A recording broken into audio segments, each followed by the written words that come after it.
El primer mensaje no era para mí. Y lo supe desde el primer segundo.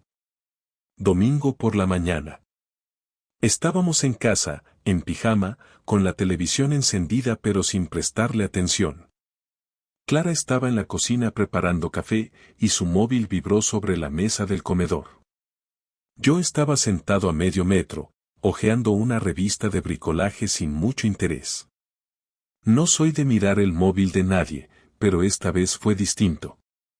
No porque quisiera. Fue porque vi mi nombre en la pantalla, justo al final de un mensaje que claramente no era mío. El mensaje decía: ¿y si le decimos a Javi que estamos trabajando juntos en ese proyecto y así tenemos una excusa para vernos? Mi nombre, en un mensaje que no era para mí, en un tono que nadie tendría con un simple compañero de trabajo. Y Clara, mi mujer, mi compañera de más de 10 años, estaba a 2 pasos de mí, echando azúcar al café como si nada. Me quedé mirando la pantalla parpadeante del móvil, atónito, con esa frase grabada como si me la hubiesen tatuado en el pecho con fuego. No toqué el teléfono. No dije nada. Fingí no haberlo visto. Respiré hondo y volví la vista a la revista, aunque ya no leía. El corazón me latía en el cuello. Clara volvió con 2 tazas, me dio una, se sentó a mi lado en el sofá y me acarició la pierna como siempre. Como si todo siguiera igual. Ahí empezó el derrumbe. Durante los 3 días siguientes, me comporté como un actor. No, mejor dicho, como un infiltrado. La diferencia es sutil, pero clave. Un actor finge. Un infiltrado observa, se adapta y espera su momento. Yo hice todo eso. Clara no notó nada. Seguí siendo el marido simpático que recoge a la niña del colegio, cocina 2 o 3 veces por semana y la acompaña a IKEA aunque lo odie. Pero por dentro, algo se me estaba rompiendo. No solo por la posibilidad de una infidelidad. Era peor, por el modo en que ella me miraba a los ojos mientras me mentía. Por la naturalidad con la que vivía conmigo mientras tramaba algo con otro. Y por lo poco que me costaba imaginarlo todo sin necesidad de pruebas, la risa baja al contestar un mensaje, la ropa interior negra que llevaba días sin usar, las duchas largas después de llegar tarde. La traición, entendí, no empieza con una cama. Empieza con los detalles. Mi oportunidad llegó el jueves. Clara salió por la mañana más arreglada de lo normal. Tacones, maquillaje que no se pone ni para las cenas familiares, perfume que huele a querer impresionar. Voy a una reunión con clientes, me dijo sin mirarme. Vuelvo para cenar. Yo asentí y le di un beso en la mejilla. En cuanto cerró la puerta, salí disparado al ordenador del despacho. Tenía una idea, y necesitaba comprobar algo que llevaba días mascando. Clara había conectado su cuenta de Google al navegador de casa hace años y jamás la cerró. Era de esas cosas que uno hace sin pensar. Y ahí estaban sus ubicaciones recientes. El martes, a las 18:47, había estado en un bar del centro. El miércoles, en la misma zona, pero a las 19:12. Demasiado lejos de la oficina. Demasiado constante. Demasiado sospechoso. Busqué el nombre del lugar en Maps. Aparecieron fotos del sitio, reseñas, el menú. Y entonces la vi, una foto publicada hacía 2 días por un cliente cualquiera. En el fondo de la imagen, medio desenfocada, estaba Clara. No sola. Acompañada de un hombre al que no reconocí. No se tocaban, pero la cercanía era demasiado íntima para ser casual. Me temblaron las manos. Volví a cerrar todo y me senté en el sofá. Estuve 1 hora sin moverme. No podía respirar del todo. Era como si me hubiesen quitado el aire, pero aún me dejasen vivir. Por la noche, cuando volvió, fingí estar viendo una serie. Se sentó a mi lado, cansada. Me dio un beso en la cabeza, Se quitó los zapatos y me puso los pies sobre el regazo. ¿Qué tal el día?, pregunté sin quitar los ojos de la pantalla. Agotador, dijo. Demasiada gente, demasiado ruido. Yo asentí, y le acaricié los tobillos como si todo estuviera bien. Pero por dentro, cada minuto que pasaba me convencía más de que ella ya no era mía. O tal vez nunca lo fue. El viernes hice algo que no sé si me enorgullece o me avergüenza, la seguí. No me preguntes cómo me atreví. Me tomé el día libre. Fui al trabajo, marqué tarjeta, me metí en el coche y la esperé a 3 calles de casa. Cuando salió, arranqué en silencio y la seguí. Clara condujo hacia el centro. Aparcó cerca del mismo bar. Esta vez entró sola. Esperé. Pasaron 15 minutos. Entonces él apareció. El mismo hombre de la foto. Alto, delgado, camisa abierta, barba cuidada. Entró como si fuera su casa. Como si Clara lo esperara. ¿Por qué lo hacía? No pude ver más. Me marché antes de que me viera. No tenía valor para enfrentarla todavía. Ni pruebas claras. Solo suposiciones, pero tan evidentes que dolían como certezas. Esa noche no dormí.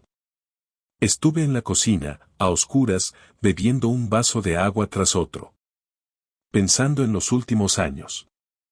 En cómo habíamos llegado a ese punto. En qué parte me había perdido yo para que ella sintiera que podía hacer esto. Y, sobre todo, en cómo demonios iba a enfrentarlo.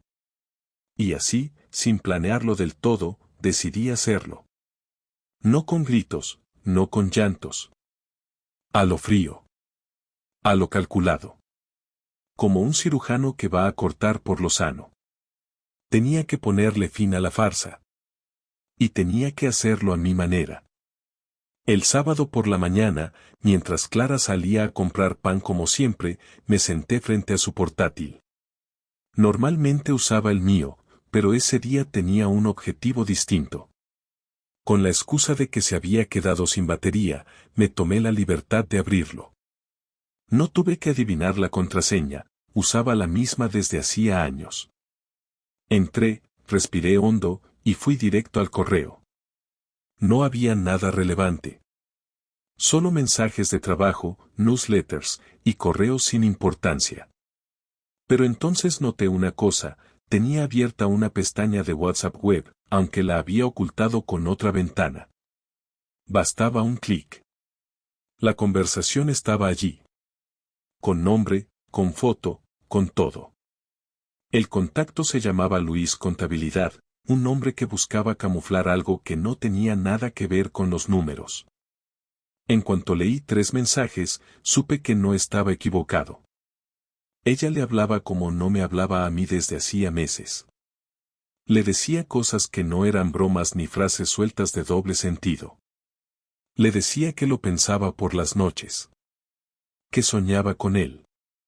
Que a veces se tocaba pensando en cómo la había besado. Cerré el portátil de golpe.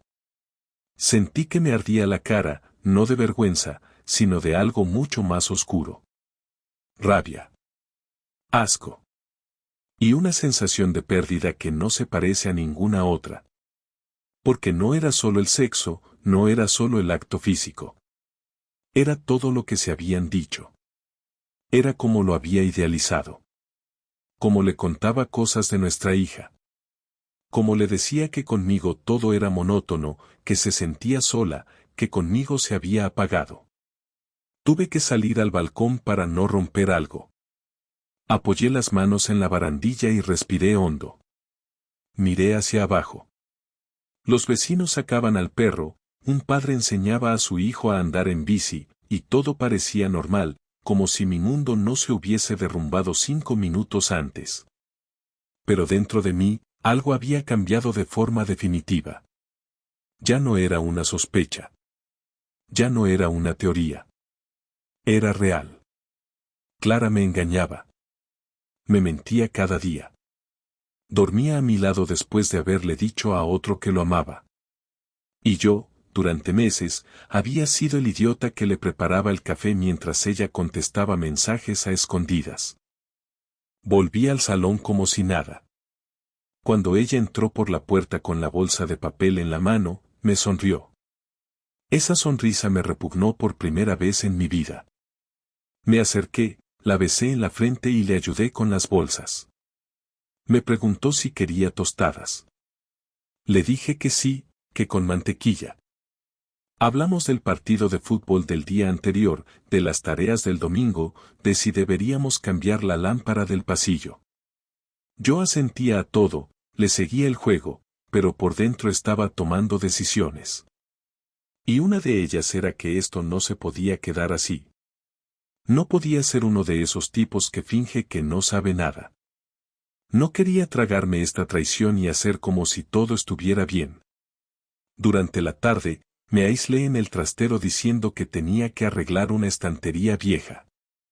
En realidad, estaba revisando nuestras cuentas compartidas, buscando si había gastos raros, hoteles, compras fuera de lo normal. Encontré algunos movimientos en restaurantes que no conocía, algunos en días en los que ella supuestamente había comido en la oficina. Pequeñas pistas que iban confirmando lo que ya sabía. No era una aventura reciente. No era un error de una noche. Esto llevaba meses, tal vez un año. Y lo peor es que seguramente ya había habido oportunidades de confesar, momentos en los que podría haberme dicho la verdad, pero no lo hizo. Eligió seguir mintiendo. Eligió usarme como pantalla mientras vivía otra vida a escondidas. No dije nada ese día. Ni el domingo. Me limité a seguir observando, a recoger pruebas, a guardar capturas de pantalla, a tomar fotos con el móvil del portátil cuando ella salía del salón. Me convertí en alguien que no reconocía, pero también en alguien que necesitaba ser. Porque si iba a enfrentar esto, quería hacerlo con todo sobre la mesa. Quería que no tuviera salida. Quería que se viera obligada a dejar de actuar.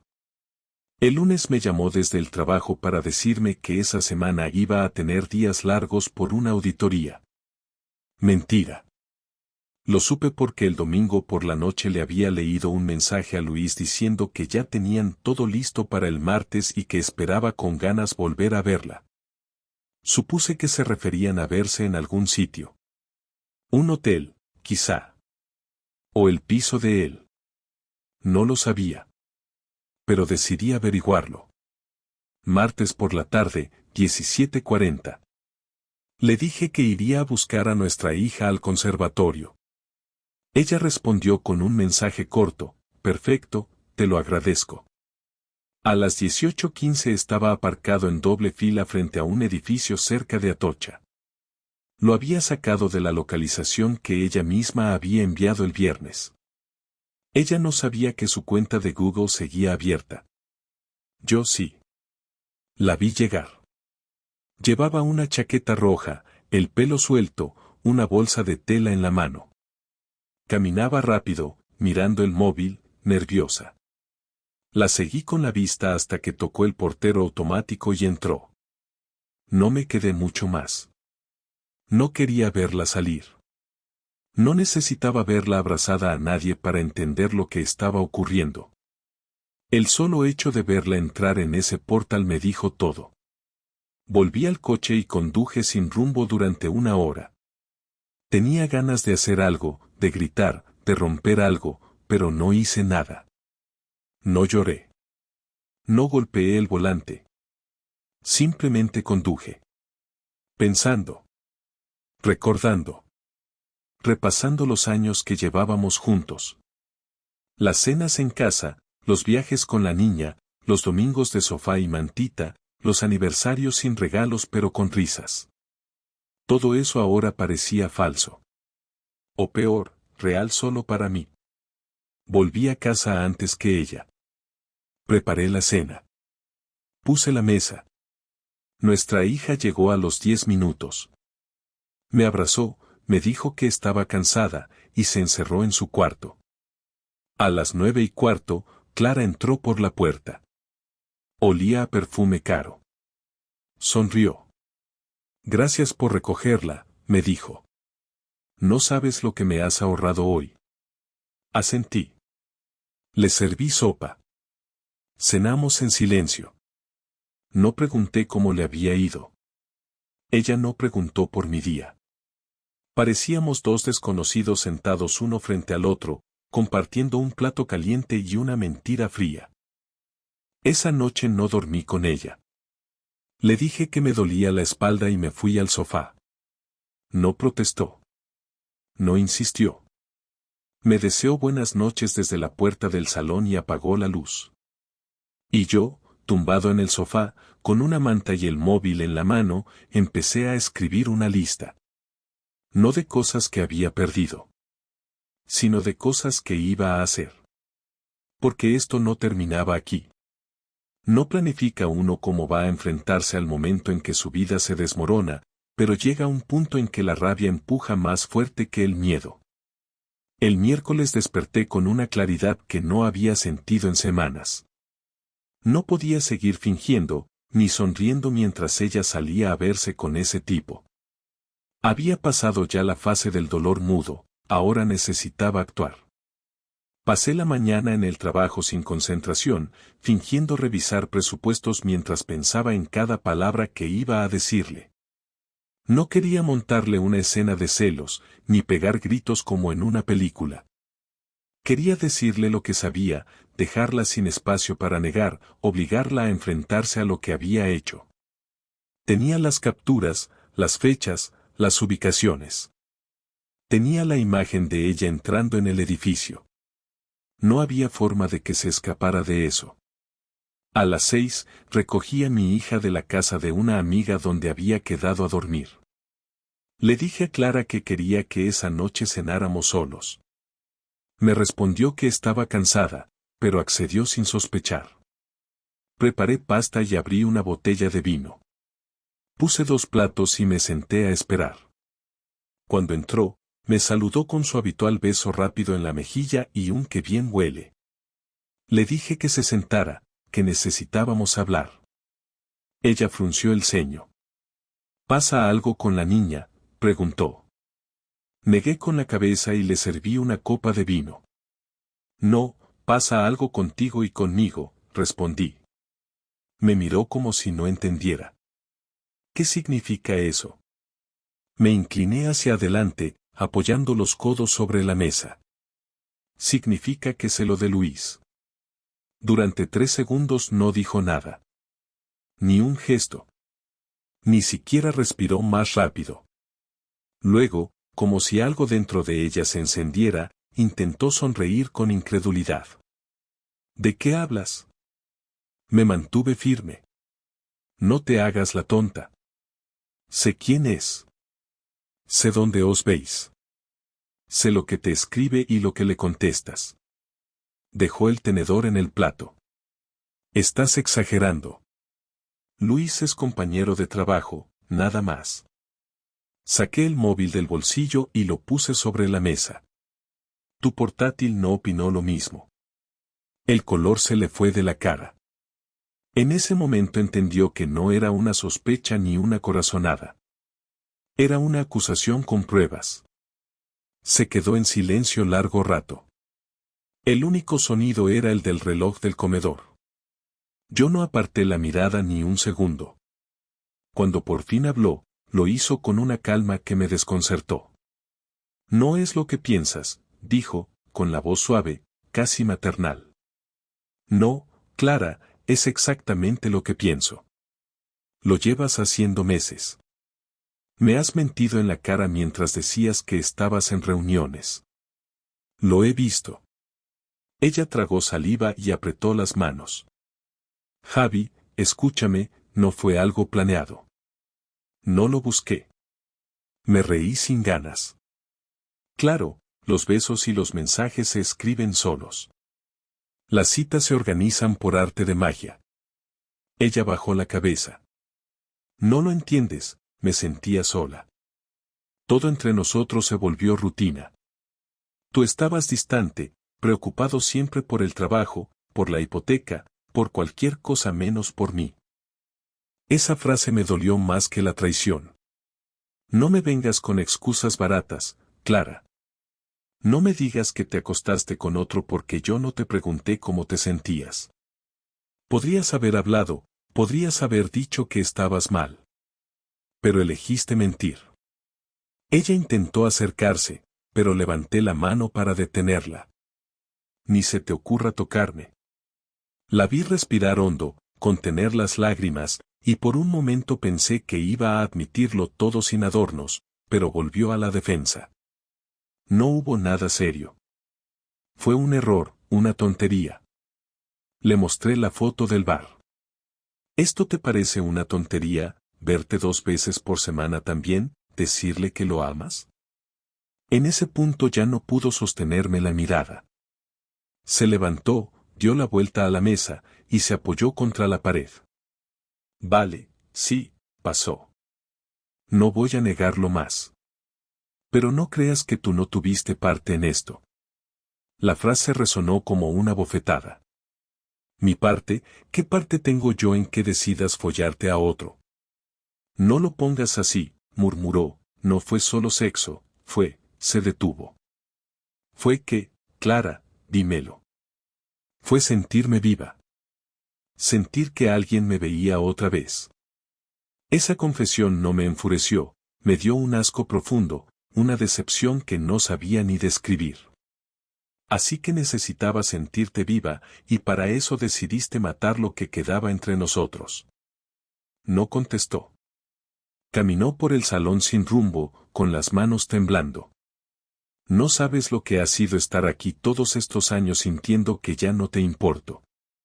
Y tú no sabes lo que es creer que compartes la vida con alguien que te apuñala a escondidas, le dije. Te juro que no quería que saliera así, dijo ella casi llorando. Lo nuestro estaba roto. Lo rompiste tú. Golpeé la mesa con la palma. Yo trabajaba, cuidaba de nuestra hija, intentaba mantener esto de pie mientras tú te acostabas con un tipo del trabajo. No me vengas con que estaba roto. Ella empezó a llorar, pero no era un llanto limpio, era de esos que suenan falsos, como cuando alguien llora por haber sido descubierto.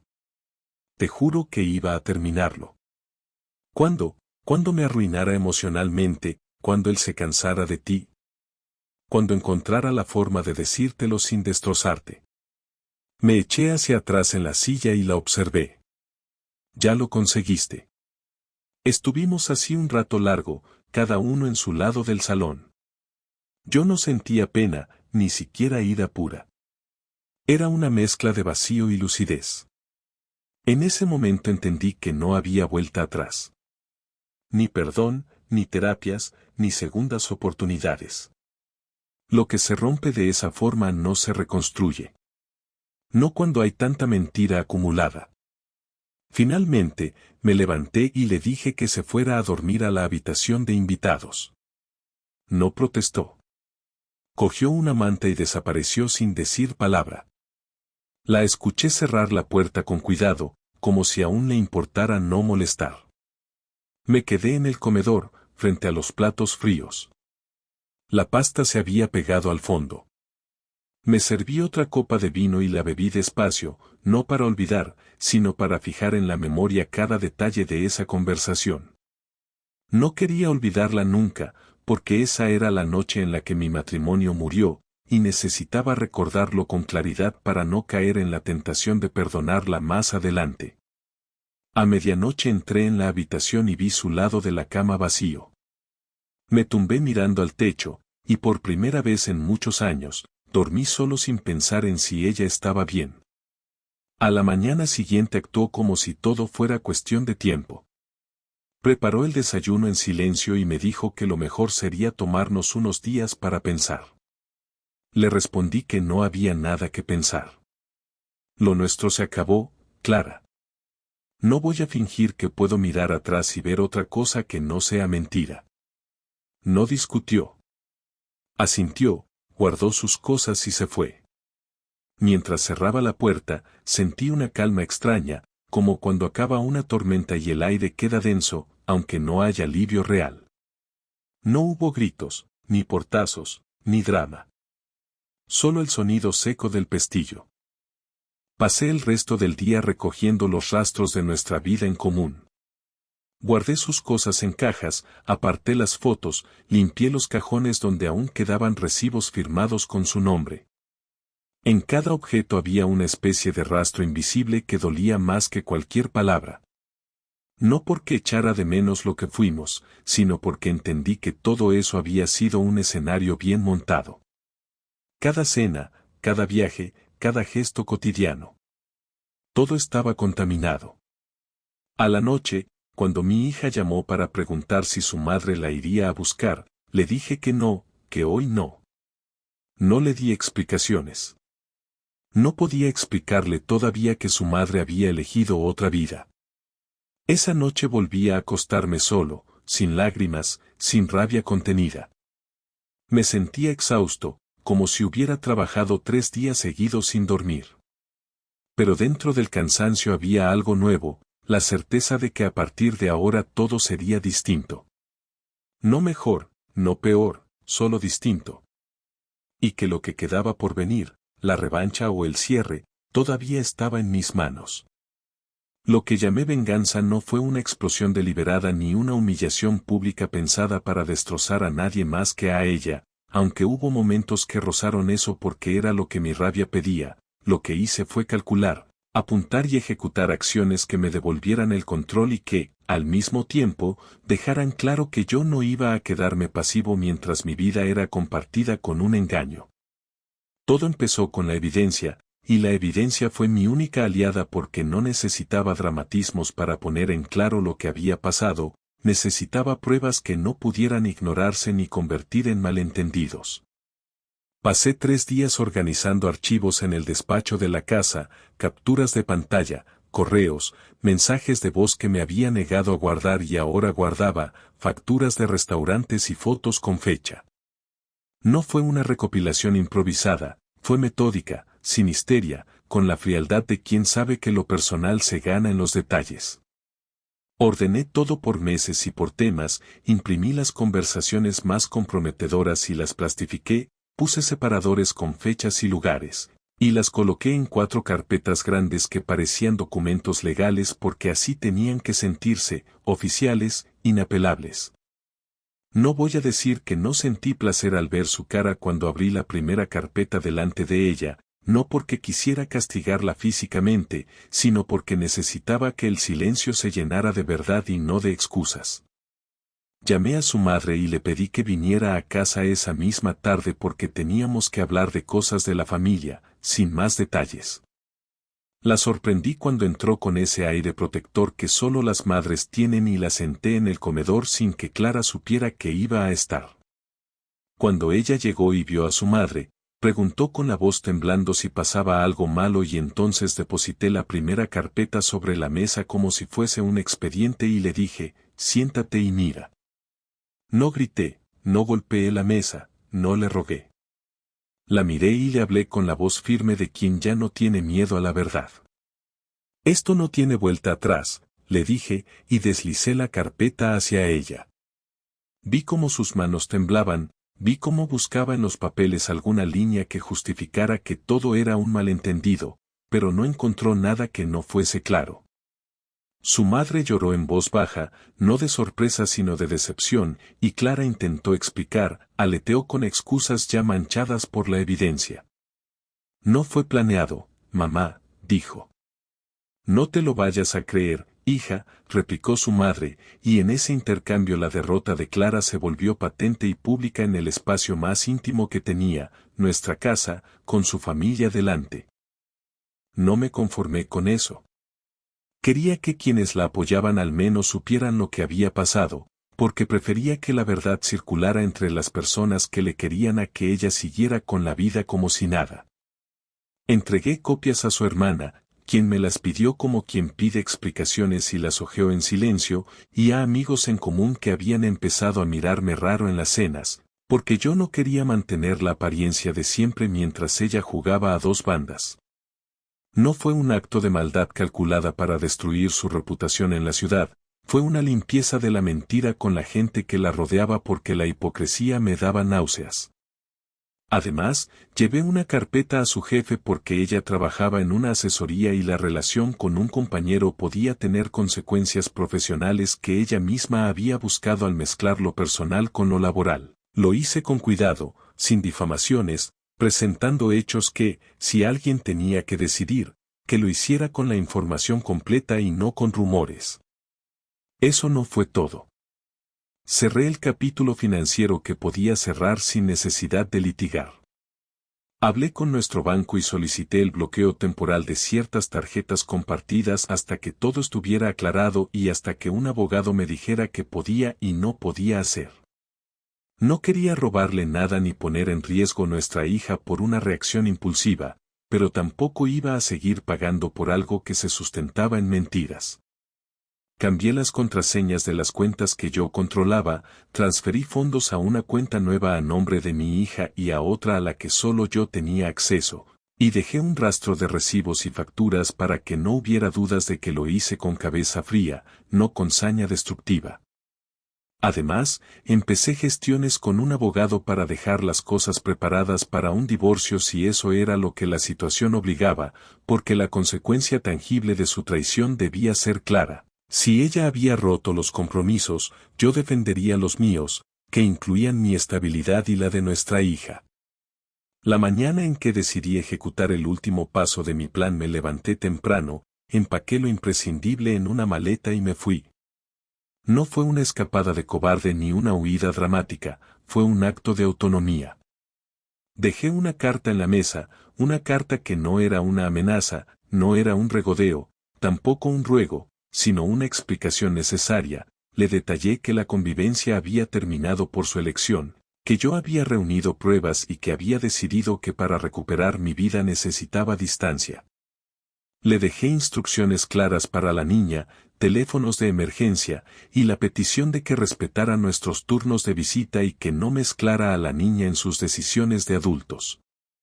Me fui a un apartamento pequeño, con la cabeza hecha polvo, pero con la sensación, por precaria que fuera, de haber recuperado algo que había perdido en el momento en que ella eligió mentir, la capacidad de decidir por mí mismo. No todo fue limpieza y papeles. También hubo momentos más crudos, más personales. Llamé a la casa de Luis, el hombre con el que ella había compartido horas, y hablé con su mujer. No fui violento, le dejé las pruebas, le pedí que decidiera qué quería hacer con esa información. No necesitaba demostrar que ella había traicionado nuestro matrimonio para hundir a otro, necesitaba que las consecuencias cayeran donde debían y que nadie pudiera seguir con normalidad como si yo no existiera. Por la tarde supe que el matrimonio de Luis se rompió, y me produjo una mezcla de emociones que no puedo describir con orgullo ni con alegría, porque no quería destruir a nadie por deporte, solo quería que la verdad tuviera consecuencias para quien la ignoraba. La venganza, concluí después de varias semanas, no es una satisfacción instantánea, es un proceso lento que te devuelve a ti mismo, y a mí me devolvió la lucidez para empezar a reconstruir una vida donde la honestidad sea la norma y no la excepción. Durante ese tiempo cuidé de mi hija, hablé con ella con la verdad que un niño puede asumir sin angustiarse, y me apoyé en amigos que me ofrecieron techo, ayuda y compañía. No actué por impulso para no convertir la venganza en delito, no porque la violencia no me tentara en ciertos momentos, sino porque quería salir de todo esto con la conciencia intacta y con pruebas en la mano que no dejaran lugar a dudas en una posible disputa legal. A veces recibía correos furiosos de Clara, llamadas suplicantes, mensajes en los que prometía que todo había sido un error y que volviera, pero mis respuestas fueron siempre cortas y medidas. En una de esas llamadas me dijo, ¿no te das cuenta de lo que estamos perdiendo? Y yo le contesté, lo sé perfectamente. Por eso ya no estoy dispuesto a financiar una vida a medias. Esa es mi venganza, no una humillación pública en redes, no una provocación legal mal medida, sino una remoción de lo que ya no merecía mi energía. La dejé frente a su gente con pruebas, arreglé mis asuntos para no depender de su buena voluntad, y empecé a construir un día a día donde la mentira no tuviera cabida. No me hizo feliz ver su caída social o profesional, no celebré la ruptura de nadie, pero tampoco me resigné a ser la sombra que ella usó para cubrir otra vida. La venganza funcionó porque me devolvió el mando sobre mi historia y porque obligó a todos a tomar una posición clara, estar conmigo o no, pero sin medias verdades. El día que Clara y yo volvimos a hablar cara a cara fue el primero en que me sentí realmente en paz, aunque la palabra paz no encaje del todo con lo que se siente cuando uno tiene que cerrar algo que lleva media vida construyendo. Ella me escribió varias veces pidiendo que la escuchara, que necesitaba verme para explicarme cosas que, según ella, no podían quedar así. Ignoré sus mensajes durante semanas porque sabía que solo quería limpiar su conciencia, no reparar nada. Pero una tarde, después de recoger a mi hija del colegio, decidí que sí, que la conversación debía producirse, no para buscar reconciliación sino para dejar las cosas ordenadas. Le respondí con un mensaje breve: podemos hablar mañana, sin la niña. No añadió nada más, solo un de acuerdo que llegó en segundos. Quedamos en un café cerca de casa, un sitio neutral donde no hubiera recuerdos. Llegué antes que ella y pedí un café solo, sin azúcar. Cuando entró, noté que había cambiado. No en el físico, sino en la forma en que miraba alrededor, como si necesitara medir la distancia antes de sentarse. Se sentó frente a mí sin decir palabra. El silencio fue incómodo los primeros minutos. Después habló. Sé que no tengo derecho a pedirte nada, pero necesitaba verte. Asentí sin contestar. No tenía intención de facilitarle la charla con frases de cortesía. He pensado mucho en todo.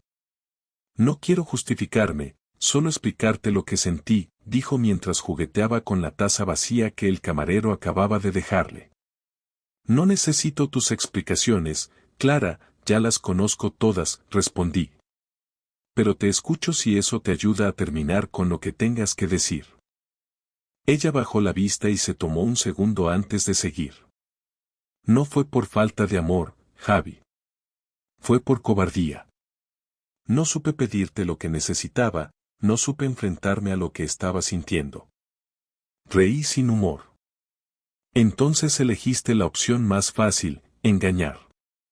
No fue fácil, replicó, fue una estupidez detrás de otra. No pensé que llegaría tan lejos, y cuando quise parar, ya no sabía cómo. Su voz tembló por primera vez desde que la conocía. Siempre decimos eso cuando nos pillan, contesté. Cuando uno quiere parar, para. Cuando uno quiere ser honesto, lo es. No hay confusión ahí. Tienes razón, admitió. No tengo excusas, y lo que hice fue una basura. Solo quiero decirte que lo lamento. La miré largo rato sin decir nada.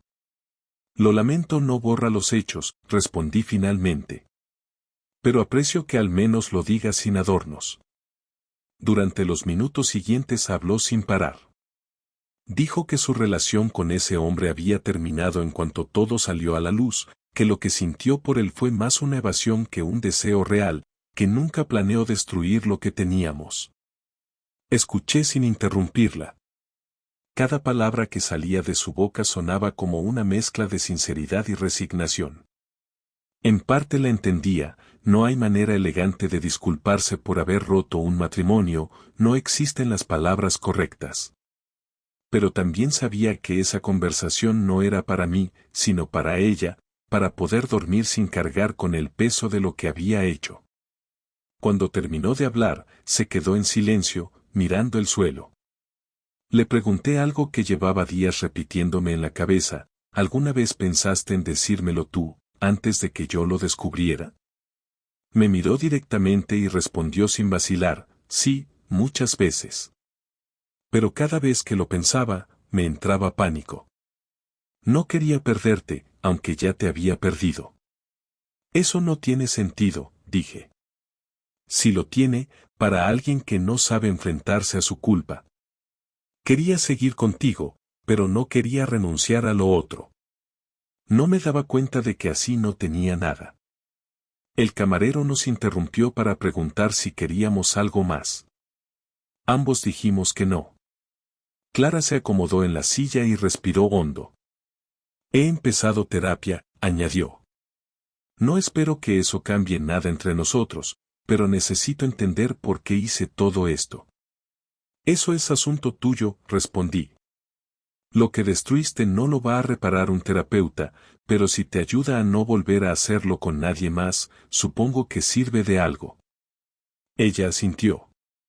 No pretendo que me perdones. Solo quiero que no me odies.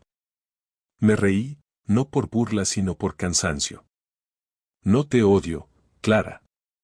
No tengo energía para eso. Simplemente ya no te reconozco.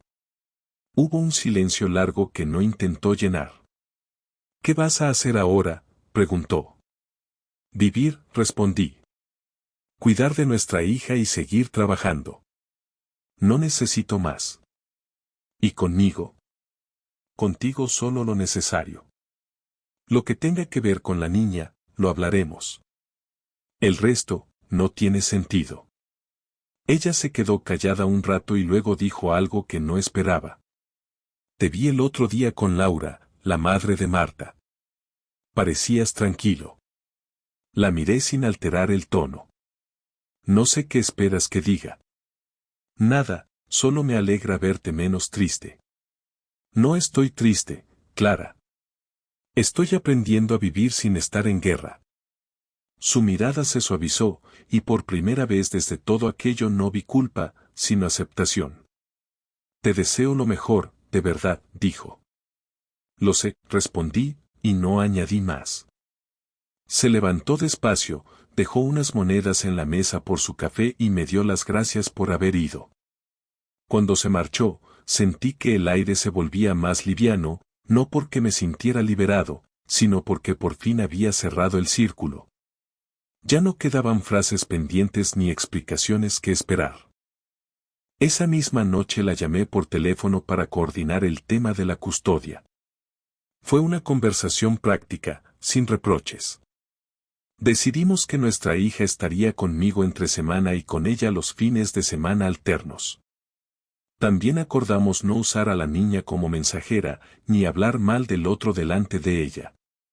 La conversación fue tan civilizada que por un momento me pareció irreal, pero entendí que ambos sabíamos que esa era la única manera de no convertir el resto de nuestras vidas en un campo de batalla permanente. Al colgar, me quedé mirando la pantalla del móvil apagado durante varios minutos. Era la primera vez que sentía que podía mirar hacia adelante sin tener que justificar nada. Pasaron semanas antes de que volviéramos a coincidir físicamente. Fue en la función escolar de nuestra hija. Estábamos los dos en la misma fila, cada uno en un extremo. Cuando la niña salió al escenario, los dos aplaudimos al mismo tiempo y nuestras miradas se cruzaron. No hubo rencor ni resentimiento, solo una comprensión muda de que lo que alguna vez fuimos ya no existía, y que lo que quedaba debía ser tratado con respeto porque en medio estaba una niña que no tenía culpa de nada. Al terminar la función, me despedí con un gesto de cabeza. Ella hizo lo mismo. Esa fue nuestra nueva forma de comunicación, gestos simples, directos, sin emociones que complicaran lo que debía ser sencillo. Con el paso del tiempo las conversaciones por la niña se hicieron rutinarias.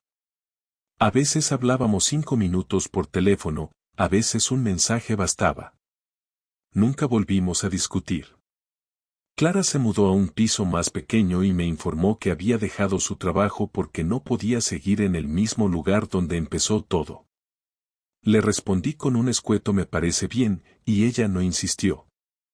Poco a poco su figura fue desvaneciéndose de mi vida cotidiana. Solo quedaba en las reuniones escolares, en los cumpleaños y en las decisiones médicas o educativas. Lo personal se había extinguido sin necesidad de ceremonias. En una de las últimas conversaciones que tuvimos, me pidió perdón otra vez. Le dije que ya no era necesario. No te lo digo por ti, respondió, me lo digo a mí misma para poder avanzar. Le deseé suerte. Colgó sin más. Aquella llamada fue el punto final que necesitaba. A partir de entonces, cada día fue menos pesado. Empecé a salir con amigos que había dejado de ver, retomé un curso de fotografía que había abandonado hacía años, y poco a poco la casa dejó de parecer un museo del pasado. Donde antes estaban sus cosas, ahora había espacio. Donde antes había silencio incómodo, ahora había calma. No puedo decir que el dolor desapareciera por completo, porque las cicatrices no se borran, pero aprendí a convivir con ellas sin que me definieran. Lo importante fue entender que esa historia no me destruía, solo me mostraba de qué estaba hecho. A veces, al final del día, recordaba nuestra conversación en aquel café y me daba cuenta de que, aunque nada de lo que dijo cambió los hechos, al menos sirvió para poner orden en mi cabeza. No hubo reconciliación ni perdón milagroso, pero sí algo parecido a la aceptación. No se trataba de perdonarla por lo que hizo, sino de perdonarme por haber vivido tanto tiempo creyendo que la fidelidad era algo que podía darse por sentado. Cuando la última audiencia de divorcio se resolvió y firmamos los papeles, ella me miró por última vez antes de salir de la sala. Adiós, Javi, dijo, y me quedé sentado sin responder. No porque quisiera ignorarla, sino porque ya no había nada que añadir. Lo que quedaba entre nosotros estaba escrito en esas páginas selladas por el juez, una historia concluida, 2 caminos separados y una hija en común.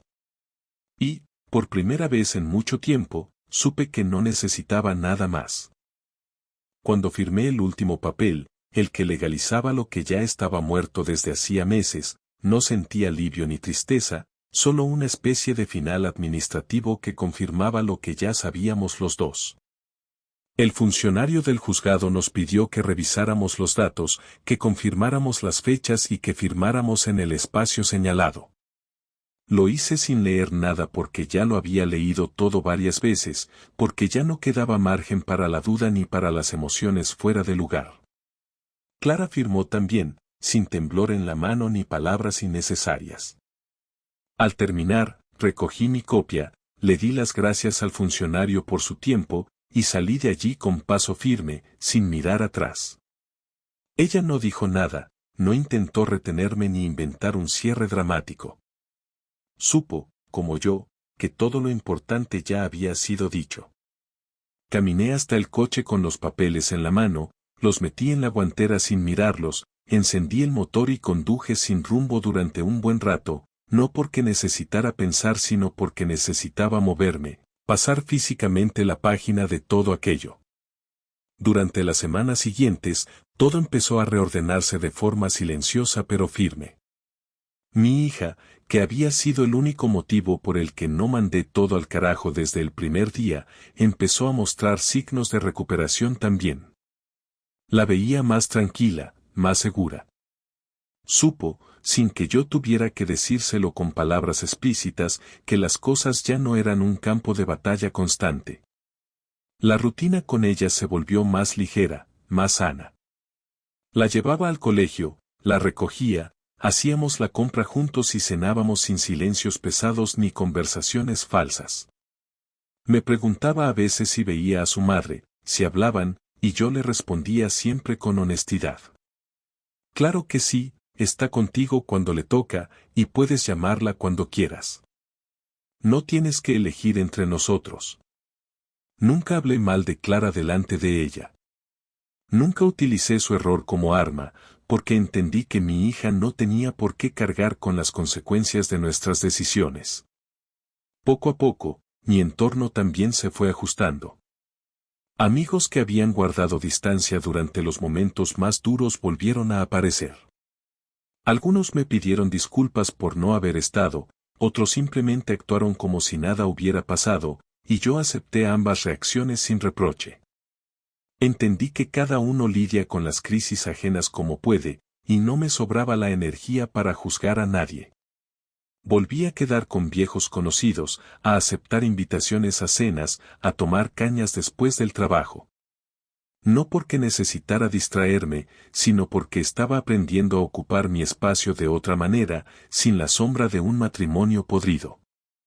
Empecé a cuidar de mí, no en el sentido superficial de ir al gimnasio o cambiar de look, sino en el sentido más profundo de reconectar conmigo.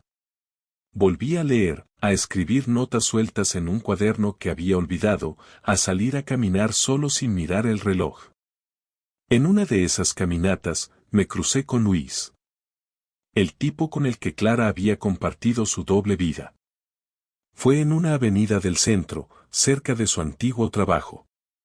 Lo vi a lo lejos, y él me vio también. Dudó si detenerse o seguir caminando.